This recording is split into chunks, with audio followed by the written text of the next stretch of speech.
I'm Marc Bouris and this is Straight Talk.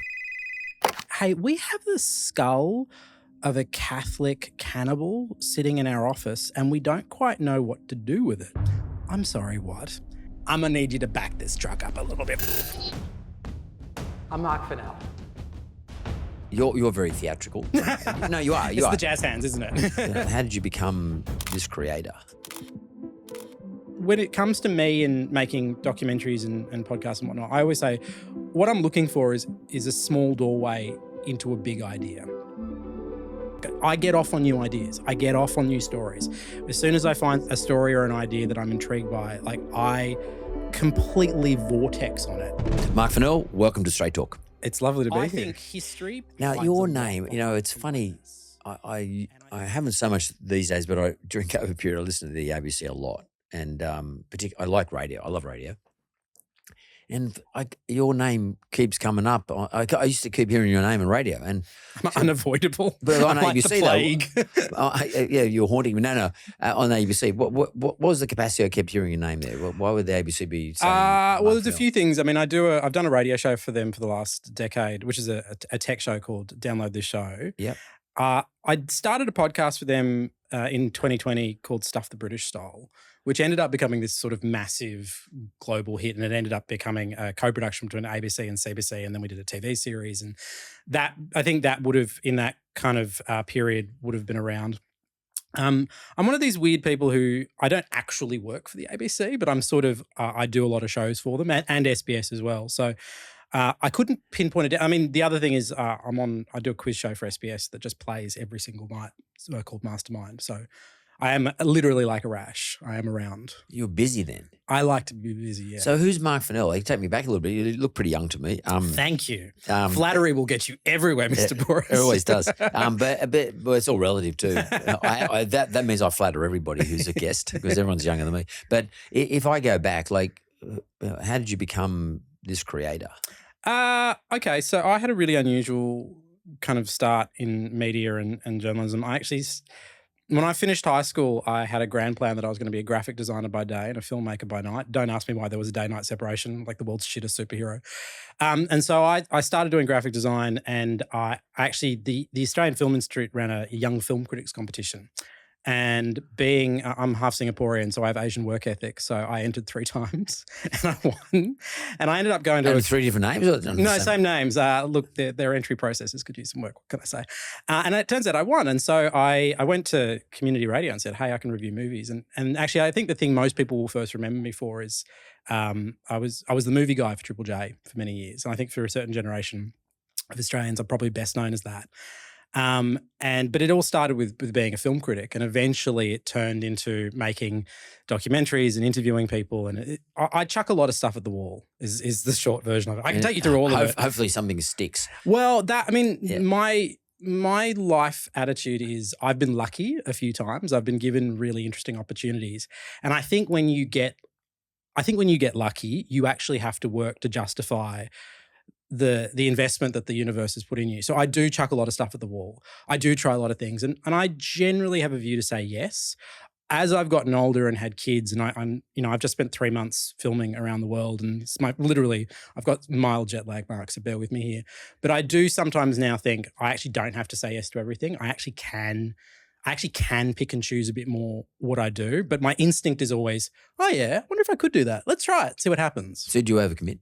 Yeah, all the time. And I think some of it comes from the first television show I did was actually, do you remember the movie show with David and Margaret? Yep. So when they left SBS to go to the ABC, they recast it with a group of young people, and I was one of them.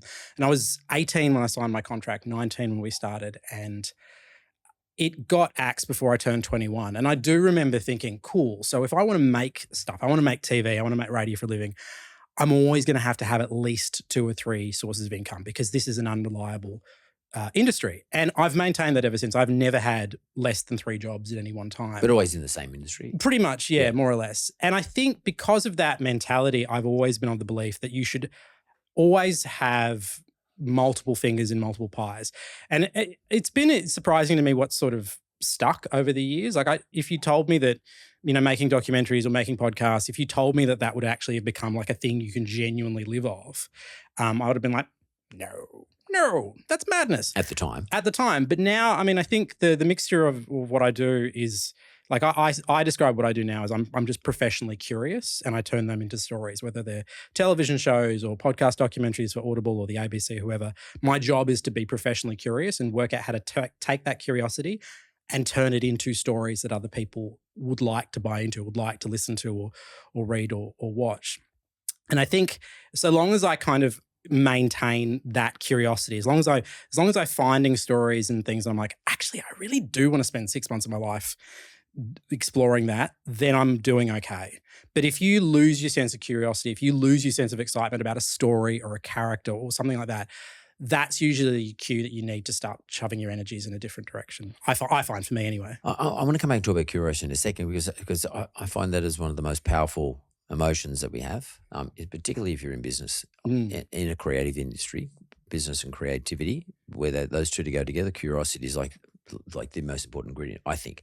But I just want to quickly go back, because you said something really important to me, that you have this work ethic, and which is one of the reasons why you did a number of jobs, and you take it back to that part of you that has that Singaporean sort of work ethic in you. Mum was going to be thrilled that you pulled that part out. And that's your mum, right? Yeah, totally. Okay. Yeah. So I often wonder, and I have a similar sort of work ethic against the Greek side of me, but what I know now today, when I reflect on myself as having had done over a number of years, is that it's not so much a work ethic; it was more an insecurity. Yeah. Have you ever thought that through? Like, do you think by osmosis you've inherited your mum's insecurity? Don't stuff it up. Yeah, I think it's actually, in fairness to both of my parents, my dad was a small business owner. He was a photographer throughout my childhood, and I would spend all of my summers hanging out with Dad in studios while he took photos and being his assistant. So I grew up with a front row seat to a small business owner on one hand, and on the other hand, Mum comes from a culture where you look for a stable job. Like all of my mum's family in Singapore, they are, all the kids, the successful ones, they ended up like, doctors and lawyers, like proper Indian jobs. Sorry, I should say Singaporean Indian is the combination there. And I think when I was young and I sort of embarked upon this media career, I think it was challenging for Mum to kind of go, totally. What, like, you could have been a teacher, which is, I probably still would have been a teacher. You are a teacher, though. Well, in a sense, part of my job is that, yes. But I think it is pretty consistent across first-generation immigrants of any culture, particularly in Australia, which is like your parents really generally worked quite hard to get you here. My brother and I, my parents are the first generation of either side of their family to actually get university education. And my brother and I come along and I'm like, he says, I'm going to be a rock star and I'm going to review movies for a living. My mum in particular probably struggled with it for a couple of years until she started seeing me on TV and having like being able to buy a house and, the markers of suburban success. Now I think it's quite different, but it is a career that has an inbuilt instability to it, and you have to my advice to young people when they come to me and talk about careers in media and see the unusual mixture of people I work for, whether the public broadcasters or Amazon or whoever, is try a lot of things. Just try a lot of things, because you don't know, A, what you're actually going to be good at, and you also don't know what this industry is going to look like in 5 years' time. So try a lot of things. And I think you have, particularly in a media career, it's very easy for people in media careers to rely on external validation, awards or ratings or downloads or whatever it is. You have to find joy and intrigue in the doing, because if you don't have that, you will make an amazing series. You'll make an amazing book or whatever it is. And there is no guarantee of success there. But if you are finding joy in the making of it, it won't feel like a failure. The rest of the world may regard it as a failure or a massive success. But I think the moment you become too reliant on external validation, and I'm guilty of this as much as anybody, you create this really you actually are surrendering too much of your self-esteem to something you cannot control. And I've particularly, ending up in on-camera careers, it's really easy to sort of surrender your self-esteem to awards or ratings or whatever external validation is de rigueur at the time. And I think it's generally speaking, my advice is to find joy in the actual making of what you do, and don't rely too heavily on the rest of the world to tell you if it's good or not. And that, I think that's really good advice. But at the same time, on the flip side of it, sometimes if you're running a model that relies on advertising, for example, and or audience sizes relative to advertisers coming on, that's the media buyers, that's usually what they hone in on. Oh, you won the award, not best, blah, blah, blah. And also as a result of that, the audience is, this big and it's got this, and it's this type of demographic. Yes, we want to advertise on, which therefore will spend money. That usually drives how much money they're going to spend and how often they're going to spend on you. So you've got to sort of balance the two up. But I agree, in your person, you can't allow that to be the thing that defines you. I should say I am the most obsessive person when it comes to metrics. Whether it's TV ratings on shows I make or download numbers on podcasts I make, I am obsessive about them. But I've realized over the years that the success, I think it's particularly noticeable in television, because success in television is not, there is not a direct line to the quality of the thing that you've made. It is often about, are you up against maths? It's about the entire ecosystem. Is it after Anzac Day, when people are actually home watching TV, all of those different factors come in. And as a person that makes this stuff for a living, I do pay attention to that. But it's about sort of disaggregating the product and the person. Yeah, right. It doesn't define you. Exactly. And that's the difference. And I think that took me a long time to work out. So you said something really interesting, because a lot of people, whether it's journalism or media or any other thing for that matter, some other sort of startup, one of the things they can get quite exhausted doing is trying everything. Everything's a chance. And you said earlier on, just do everything, just try everything. But it can be quite exhausting. It can be quite debilitating, particularly when nothing seems to be succeeding. How do you manage that process? Because especially when you kicked it off, when you were trying to do everything. I mean, you had 3 jobs, but you probably were looking at 1,000 different things at any one time. Always someone's coming to you with an idea, or you see an idea, or you create an idea, or you interpret an idea. There's something you've seen, and all of a sudden you've got 6 things going on. And you're working till 10, 11 o'clock at night. You're getting up again at 6 in the morning.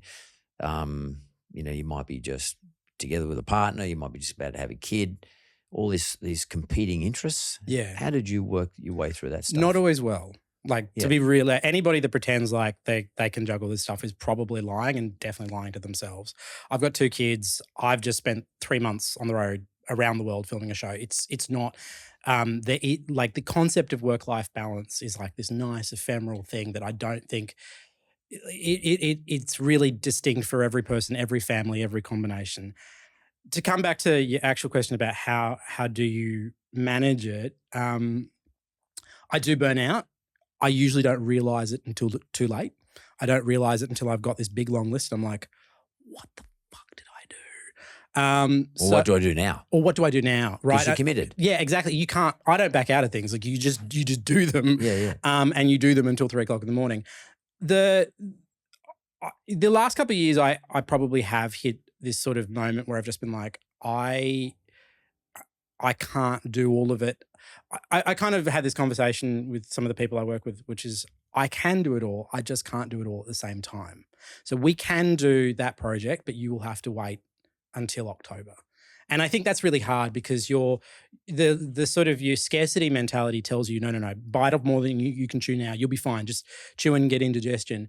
But actually, I found that when you've sort of reached a certain point, you actually can tell people, hey, I want to do this and I want to give it my proper attention. And that means we can't do it till this point. And if things go through the keeper, then that's okay. But the key for me is that having multiple things on the go actually, for me, and this is maybe a weird me thing, I think it actually protects me to a degree, because you can't guarantee success of anything, whether it's a television series, a podcast, or whatever it is. You can't guarantee success of anything. So if you pour your heart and soul into something and it works, fantastic. If you pour your heart and soul into something and it doesn't perform the way you think it will, in a sense, it's okay because you've got 2 or 3 other things that you move straight onto. What it prevents for me is it prevents wallowing. And I've had a few times over the past where like, oh, you didn't get a project up that you wanted, or you did and it didn't work. I'm probably quite prone to wallowing, and the constant buzz of new ideas and new creation does 2 things. One, it protects me from stopping going, life's really sad. But it also means that continual dopamine bump of finding a new idea or a new character or something that you're excited by, that dopamine bump is always either in the ascendancy or you're just coming down off it. And I find that's really helpful for me. Like I get off on new ideas. I get off on new stories. As soon as I find something, a story or an idea that I'm intrigued by, like I completely vortex on it. And that you need to capture that buzz. You need to capture that energy in that moment because that's where all the possibilities for what that can become live in that moment. If you let it if you push it to one side too quickly, you're sort of sacrificing the sort of creative energy. And I'm always wary about letting go of that. So for me, it kind of busyness, there's too busy, there's burnout, but there is also a kind of a natural roller coaster that comes with it. You should kind of embrace to a degree. It seems to me, and I sort of go through the same processes sometimes, you get addicted to the dopamine. Well, you get addicted to the buzz that you get out of a new project, particularly when you first start it. And you first start talking to other people about it, and you get cross sort of fertilization from people. That whole buzz, everyone's getting the buzz, and oh wow, it sounds like a great idea. Let's do it. Blah, blah, blah. And you start reading about it, and you get more excited. That actually helps you in relation to other stuff you're doing too. Sort of drags the other stuff along with it. Yes, it does. Yeah. It totally does. I think people because you can get tired on the other stuff. Exactly. And one of the things I've realized is working at projects at different stages is really helpful. So I've just come off the back of shooting around the world for 3 months, but at the same time, I was for a new show for the ABC next year. But at the same time, I was finishing off a 3-part series that I've done for SBS, and it was at the tail end. And I was looking at all these I was looking at quite a finished product and looking at the finessing that we're doing at the end. Just stuff in post. Stuff in post, yeah, exactly. And so I was like.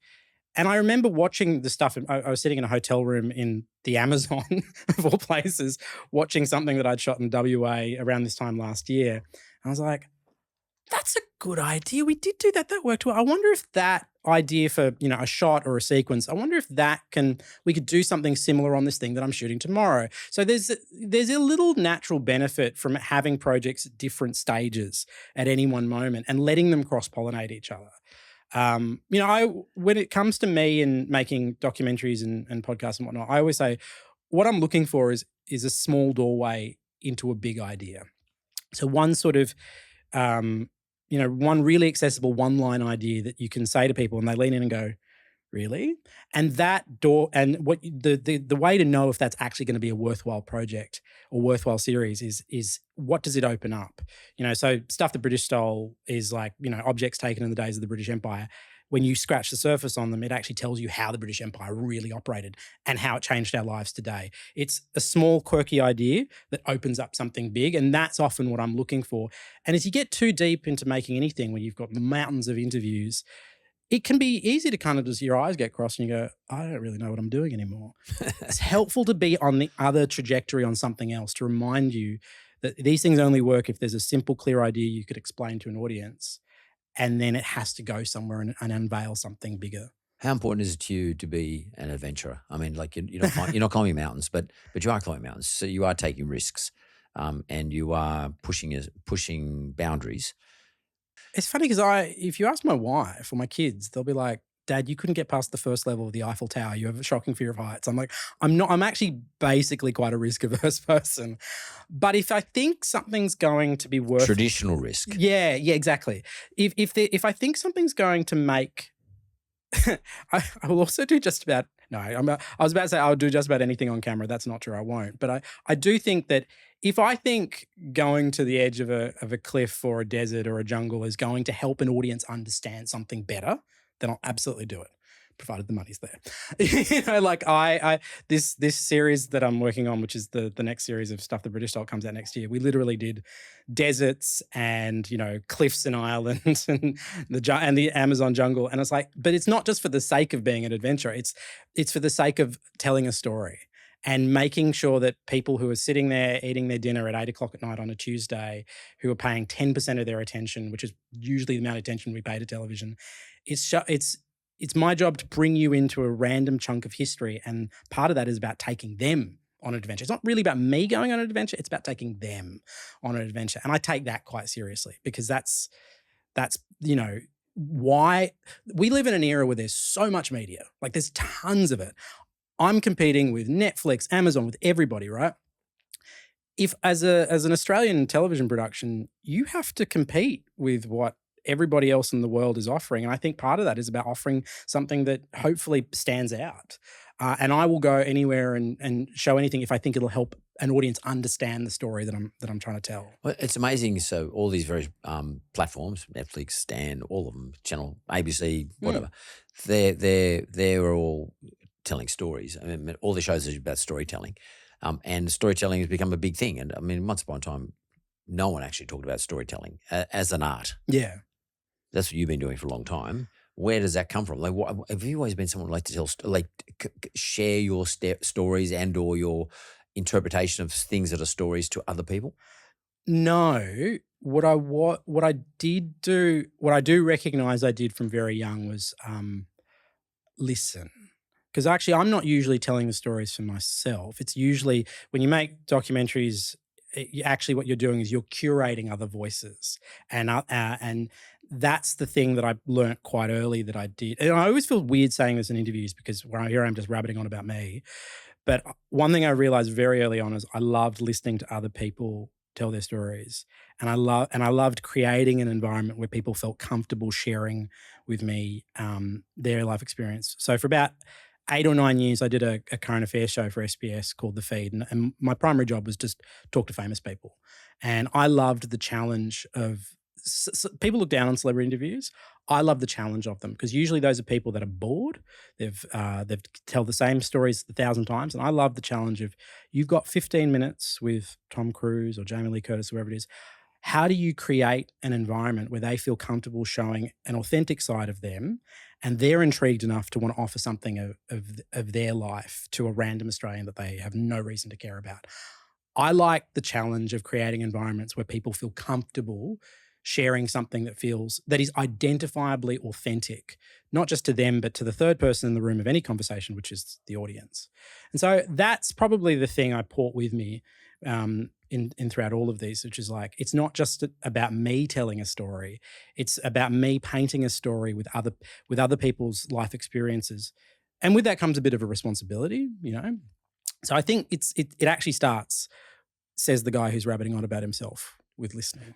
You're actually getting others to tell the story to you, yes, which you're then sharing with the rest of the audience. So you're not the storyteller; they're the storyteller. You're curating the storyteller about and the theme and all that other stuff. But you actually sort of want to sit back and listen to their story anyway. Yeah, it's interesting as an interviewer. At the end of the day, I still have to kind of piece it together. Yeah. So it's sort of both, but I love when the camera's all set up and ready to go. It's really. It's this, right? This is the thing that matters, right? And so I love that. Then there's the other part of my job, which is like sitting there with mountains of footage and going, all right, how do I arrange this in a way that somebody you always have to assume the audience don't care about whatever it is you're doing. How do I arrange this in a way that they want to get on board with? They want to go on the adventure. They want to get to know this person. So they're almost two completely different jobs in a way. Yeah, have you always been prolific? Because, I mean, you are. You're prolific in what you produced all your life. I mean, it's an interesting observation that I would like to make is that I find interesting for myself. I don't know if it's interesting for our audience, but people who I find are successful people that I interview or successful people I've been involved with tend to be quite prolific. They tend to speak quickly. Yeah. And prolific means you get a lot of content out at the same time. Yeah. Like really quickly. Yeah. And often and regularly and without interruption. etc. And one of the things I've noticed about you is you are one of those people, and you have that is a hallmark for me of successful people that I've known. It doesn't necessarily mean it's a condition precedent, but it's a hallmark of people I've known. And right from the very get-go, when you first sat down in that chair, that you have been prolific in your content towards me. And do you know that about yourself? I do now. It's interesting. I did a show for the ABC many years ago, which it was called Hungry Beast. It was a very unusual program. It was run by Andrew Denton, and he basically brought on 19 young people and gave them this plum time slot after Spics and Specs and said, just tell me something I don't know. That was his instruction to us. Tell me something I don't know. And you've spoken to Kirk Docker, who was also on that show. So we're part of that same cohort, and everybody's experience of it was slightly different. But I remember the first season, I couldn't get a single story up. I just kept pitching and nothing could get up. And I was probably a right pain. But my solution to that, I was definitely like whinging about it in season 1, but my solution to that was to become militant. I was like, I am going to look at every hole available in this show, and I'm going to work out what it's missing, and I'm going to try and pitch something that fits into that. But it wasn't just militant out for my own benefit. I realized on that show, the key to success is actually not trying to do it by yourself. It's collaborating. So I would find other people that worked on that program who I had aligned tastes and go, all right, you, and you, let's make something together. And that's probably the thing I've carried. Like I get that I make a lot of stuff, but the only way I can make a lot of stuff is I build relationships and partnerships with people that I like to work with, and we collaborate. If I was a one-man band and trying to do everything by myself, I couldn't do it. What does work for me is finding your tribes, finding your combinations of people, and working and having them run, collaboratively. So House of Skulls, the podcast I've got out at the moment, I worked with a producer, Palovic, who's in New York, and we worked on it together. I've got a series for SBS coming out later with Corin, who's based in WA. So I make partnerships with people that we both feel like we get something out of. That's the way to do it. It's not just make a lot of stuff, which is probably how I made it sound earlier. It's find groups of people that you make each other better, and then and make sure you invest as much into them as they do into you. And that's how I managed to make so much stuff across a year. It's not me alone. It's me working with different combinations of people spread out, really actually around the world. And because I'm sort of maintain that at various different points, people have asked me why I haven't set up my own production company and why I don't run a business myself. And the reason is because I can achieve more if I partner with an ABC or an Audible or, BBC. I can achieve more if I partner with organizations around the world than I can if I just try and build everything myself. And that's been really helpful. And I learn from people. I learn from, Canadian production companies. I learn from working with people in the UK. I'm better because of those relationships. And I think that's been the key to how much stuff comes out. It's not just one person. It's about relationships. Well, that means you've worked out a way how to leverage yourself into being prolific by not by using, but by having collaborations and or sharing the burden with everybody. By the way, can I ask you, you said early on, and I love this whole concept of curiosity. It's a big thing for me. That's how I run my life. Curiosity is probably the starting point in terms of shows, things you've either collaborated on or you've created yourself. In terms of the House of Skulls, what was the curiosity piece of that got you to do that, or even started the thought process? Yeah, it was. It's actually classic this, because I was doing an interview with a retired priest for something else, and he just casually mentioned that one day he got a phone call from the US saying, "Hey, we have the skull of a Catholic cannibal sitting in our office, and we don't quite know what to do with it." A Catholic cannibal. And he was like, "I'm sorry, what?" And he mentioned it so casually that I was a bit like, "Sorry, what are you talking about?" And he's like, "Yeah, apparently there's this room in the basement of a university in America that has hundreds of human skulls from all around the world." I'm like, "Sorry, what?" And he said it it's you know when people just say something in passing and then they just roll on and you're Yeah. like, I'm gonna need you to back this truck up a Yeah. little bit. What are you talking about? And he just like that's all he knew about it. And then he rattled on and we talked about other things. And as soon as I got off the phone with him, I essentially like cleared my afternoon and I just vortexed on this thing. And it's Obsessed. I became completely obsessed, absolutely obsessed. And it was called the Morton Cranial Collection. It was this one guy who leveraged his networks of people all around the world to collect human skulls.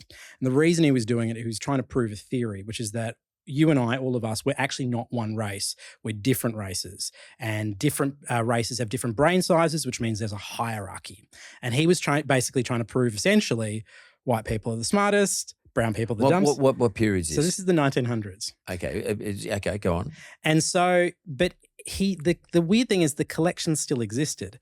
And it wasn't just sitting in boxes. In 2014, they built a classroom at the University of Pennsylvania and they put them on the walls, kind of not thinking that people might have an issue with this.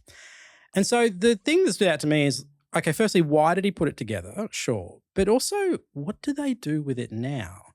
And each one of those skulls was a person, and each one of those skulls has a story, and each one of those stories paints a picture of the world at a particular moment in time. And that was the starting point.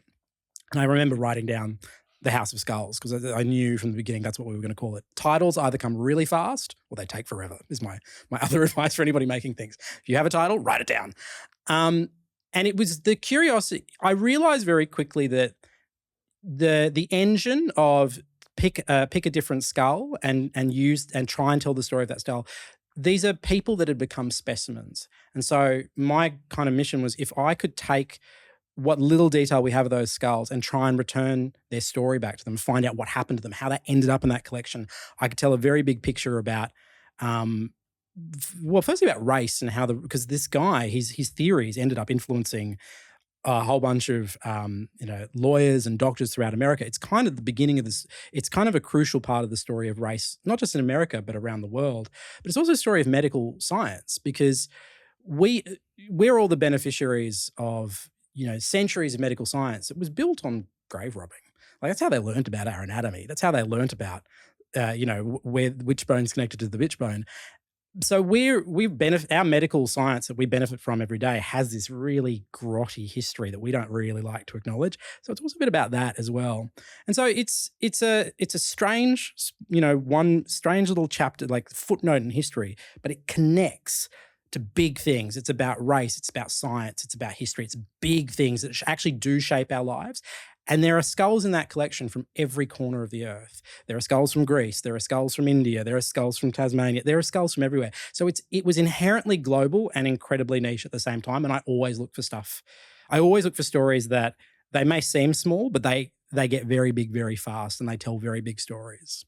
It's quite fascinating. You started saying, tell me about that, because as you were speaking, I was thinking about something that not many people know about, but and perhaps you do, but in the 19th century, the general view was a black person was not as intelligent as a white person, in that their brain didn't function and or perform the same as white persons, and in fact that their brain was not as big. Yes. And that was as I understand the history, it was in the 19th century. Anyway, and I'll tell you in a minute how I understand this, but there was a Russian guy called, and he was a zoologist, but in particular a marine biologist, did a lot of marine studies. But one of the things he was allegedly famous for, his name was, I should hopefully get his name right, his name was Nikolai Mikulovich Maclay. And out of Sydney University, there's a Maclay museum. And in that museum are a number of brains of various dolphins and sharks and all sorts of things. But his biggest claim to fame, whilst he was living in Russia, because he ended up living in Australia, is that he proved in Papua New Guinea that the black man's brain is not inferior to the white man's brain. And actually, because at the time, the legislation, the world didn't allow black people to vote, all sorts of things. It was, society was a bit crazy on the basis of inferiority. And he was the first person allegedly to prove that this is not the case. And they actually named one of the coastlines of Papua New Guinea after this guy. There's a coastline called Macleay Coast, and his name's Nikolai Mikulovich McLean. I'll tell you the reason why I know who he is. Is he your third cousin? Is that what this is No, going? he's not. He's not. But I tell you what's interesting about him. When he came to Australia, he needed a place to conduct his studies.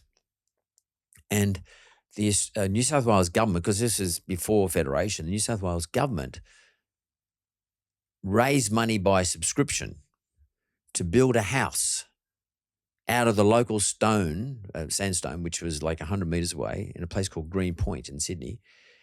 Built this guy a house where he could conduct his studies on a beach where he could collect fish, etc., and various sharks, etc. And it was the first, or the first in the Southern Hemisphere, but the second in the world of marine biological station. And they put him in there. And at this stage, no one lived in the area. And this beach is a Camco beach just beyond Watts's Bay at the South Head. And that's where I live today. That's my house. No. The house was built in 1878 or something like that. And I live in that house. And that house has a permanent conservation order. And I allow people to come in there once a year to inspect the house and look at the room, which has a permanent conservation order where he used to do his experiments and cut shit up. And what's interesting, in this house on the top level, in every room on the top level, it has skylights. So no one had skylights in those days, by the way. But he put skylights in these rooms that faced the arc of the sun. Yeah. So that the sunlight would come directly through, and he'd move after a couple of hours into the next room to continue to do his experiments, and he'd move to the next room. And each of my rooms in the house on the top level, on the second level, have these weird-looking skylights. And I actually rebuilt the house, and in conjunction with a well-known conservation architect. But it was quite intriguing. This guy was very, very famous, and he ended up marrying the Premier's daughter in New South Wales, he was a good networker. He married the Premier's daughter, and he went back to Russia, and he died, unfortunately, from lung problems. But which is the reason he came to Australia, to get away from the Russian weather. Yeah. And what you're talking about, the House of Skulls, is quite interesting because he was getting inside in human skulls to prove a point. Yeah. And your point is that someone else was going around the other way. Well, this is perfect. This is bizarre. No, it's brilliant because he is a response to Norton's cranial collection. So you are living in essentially the response to... Do you want to make an episode of My Joint? I mean, if I'd known about you months ago, we would have. You didn't know about me months ago. What's wrong with you? I didn't know about your bloody house. That's Just joking. incredible. That's mad, eh? That is so that's why I love these stories. Yeah, and this is the thing.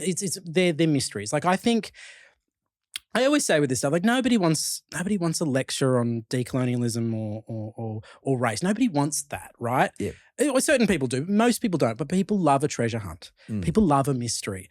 And part of my job is to, locate these aspects of history and go, how do I intrigue? How do I control the flow of information so that it becomes, and you do this innately, like, even the way you were telling that story, I'm like, where's he going with this? Where's he going with this, right? Arranging it in such a way that there's a little bit of information deficit, this vacuum where questions purposefully live. Exactly, that pulls you through, and I love that. I love that creation of that feeling where people don't quite know where it's going or why it's going there, but you do feel this momentum pulling you through. That's fun. I've always loved doing that. Mark, you're very theatrical. No, you are. It's the jazz hands, isn't it? But you're very theatrical. Even your face is theatrical, to be frank with you. I mean, that's what you're born with. I mean, you can't help. That's it's a good thing, particularly in terms of. I want to get endorsed on LinkedIn for theatrical face. Just putting it. But we should put that out there. But they need movement. But how important is theatre in what you do? Like you just talked about intrigue. I mean all parts of theatre. I don't mean just the facial expression. I mean the whole theatre. I've never been asked that question before. I guess it is quite important, isn't it? Otherwise, you might lose me. Yeah. No. I'd never really thought about it before. I guess. Yeah, I think there's always a challenge with, because what I deal in is factual storytelling, right? I'm not making stuff up. But there's still theatre attached to facts. Yeah, but I think there's always a delicate dance with those things, right? Where I spend a lot of time looking at writing out treatments and looking at edits and scripts and stuff like that and just removing. Because if you remove a piece of information, what you do is you create questions. And I think a lot of the work that I do, even like when I'm telling a story or if I'm putting together a documentary, is like it's working out, only ever tell the audience what they need to know when they need to know it, when it becomes important. Because when in that moment, you find the audience is most receptive to the idea, right? The way you like you could have told that story the other way around. You could have been like, so the house I live in belonged to, but which is that piece of information is so satisfying. It's so delicious if you put it at the end. And I think there is a nature about people. Some people know when to hold off. When something, and comedians do it, which is know where the punchline actually lies and where the payoff actually lies, and know when to put the right, sow the right seeds at the right moment. So not too far ahead because they'll forget about it, but not too late because then it won't have an impact. I think there is a bit of that I love. Like I've sort of acquired it over the years. When I was at Triple J, I did these little movie reviews that were like 2 minutes. They used to sit in between songs. And I always used to say to people, the trick to writing that kind of radio is imagine you're in a very loud pub and you're talking to a friend who's a little bit drunk and not really paying attention to you. Because you learn really quickly, what's the one thing I can say to get your attention? What's the next thing I can say to keep you pulled? Because you've got so much other pieces, things competing for your attention. And I still spend more time now thinking about what my opening line is or what my opening, pre-title sequence is, because that's the thing where you are buying audience. You are buying audience's attention and you buy inch by inch by inch by inch. You don't buy, like, unless you're making something for the cinema where people bought a ticket and they're stuck in there. In broadcast media or digital media, you only really own the next 10 seconds. And then you have to keep giving people reasons to listen, to watch, right? And I think the way you learn that is by talking to people a lot and paying attention to their face and working out, are they bored? Are they bored? Are their eyes glazing over? Oh no, I've got them. They're excited. Like that's the only real way to learn it. Like you've got to watch people's faces. You've got to tell lots of stories all the time and then watch their faces. And whenever I have an idea for a new series or something, I tell people. I'm not like one of those people who's like, I can't possibly tell people about my new project. It's secret. My thing is you don't tweet about it, but you have a group. But prosecute it. Yeah, but like exactly. Say to people, so I heard about this story about there's a room in a university that's filled with human skulls. And just like watch their face. And they're like, oh, it's boring. Or, sorry, there's a what now? That's what I'm looking for because that tells me how to shape it. In 6 months' time, I've got a bunch of interviews and I've got to lay it all out and blah. I've got to cut a trailer for it. That people's initial reaction when you explain the idea is how you know where the shape of the idea should live. And I think, there's all these apparatus of producing something, whether, like I said, trailers and edits and stuff like that. But actually, if you know where people, what was the thing you said that hooked you? What was the thing you said that hooked somebody else? Remember that, bottle that, keep track of that, because you're going to have to replicate that in a trailer, in an ad, in a one sheet, or whatever it is in 6 months' time. And I think that's another reason why it's important to, like, when you're excited, capture it, record it, not just the content, but why you cared.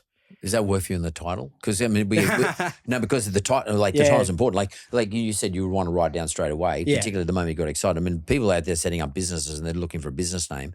You got to prosecute the name to other people. They see how they respond. Yeah, the best example of that for me has been Stuff the British Stole, because it's a great name. Well, it depends who you are, right? So that title has been instrumental in making that show a hit.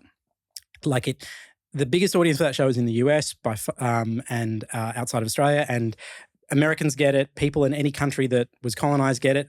You try going around London and booking locations with a show called Stuff the British Style. No, it's very hard.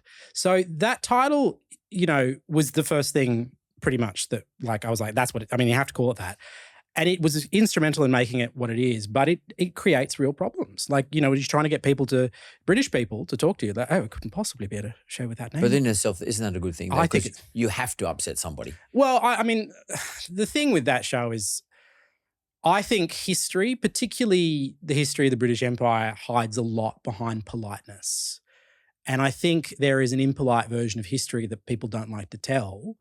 And it has to be told, because all you need to do is go ask the other people, the people that were colonized, and they'll tell you a very unvarnished version of their history. And a big part of that show is like, once you've got your object in a museum and how did it get there, the real thing is, how did it get there? And when you start telling a story of how did this object get in the museum, what you've got to tell is a story of like, what happened when the British went to Kenya? What happened when they went to Australia? What happened when they went to Greece and they got the marbles? Exactly. I sat on a plane once with Richard Branson, and an archetypal entrepreneur who's great at coming up with names, like Virgin. And I said to him, because I was actually looking for a name for a business that I was about to start, which a company called Wizard. And he explained to me, I was lucky enough to sit next to him, and he explained to me that the name Virgin was premised on something that was controversial. And at the time, like, no one said the word Virgin. At the time, we come up with Virgin Records. And he said to me a couple of things. Mike, it doesn't matter with half the people don't like it, half the people do like it. He said, at the end of the day, people got to remember it. And he said, and then they'll like it if what you give to them off the back of the name is something they like. So get a name that they'll remember. So don't go around sanitizing. Oh shit, that might offend this mob, or that might offend that mob. Like that doesn't make sense. It doesn't matter if you offend half and half like it or whatever. Just as long as they'll remember it. Then it's the delivery of the product that they like. Yes. And I thought that, and he also says something quite interesting. Like in Stuff the British Stole. There's something quite significant in that title. Stuff is a very good word. British is memorable. Stole is quite emotive. He said to me, in his name, in the word Virgin, he said, there are letters I like to hear in a name to be memorable. And he said they are strong letters like Virgin, like the R, the V. The sharp letter. They're those two syllables. But the sharpness of the letters make you get a sense of feeling out of it. And what you just told me, the stuff the British stole, there's emotiveness in there. The British is, British. And stuff is quite that covers a broad spectrum. And it also says, well, what does he mean by stuff? Yeah. I think that's a very powerful title. And then titles sell shows at the end of the day. I don't give a damn. But the titles, that sounds like a show. I don't give a damn. But it's funny. People are always saying, I got this name for my new business. It's a startup, blah, blah, blah. But I can't work out the name. And I look at it and I go, oh my God, like you sanitize it so much. You're worried about what everybody thinks. Write down the first thing comes to your mind, like you do in your titles. Yeah. Can I just ask you a final question, Mark? So what are we in? What series are you in right now? Are you in the which series are you in? You've got so many things going on. What is your main series right now? That's gone to air? Well, House of Skulls is out now, so that's on Audible. That's on Audible. That's exclusively on Audible. I've got a art heist series about this wild art heist that happened in WA that leads you to Manila and New York and LA, and London, that comes out on SBS in October. That's called The Mission. And then next year, season 2 of Stuff the British Style will be on the ABC in Australia and CBC in Canada. Awesome. Yeah. Marc Fennell, this has been a lot of fun. Good. The pleasure's entirely mine. I'm glad to meet you. Lovely to meet you, Mark.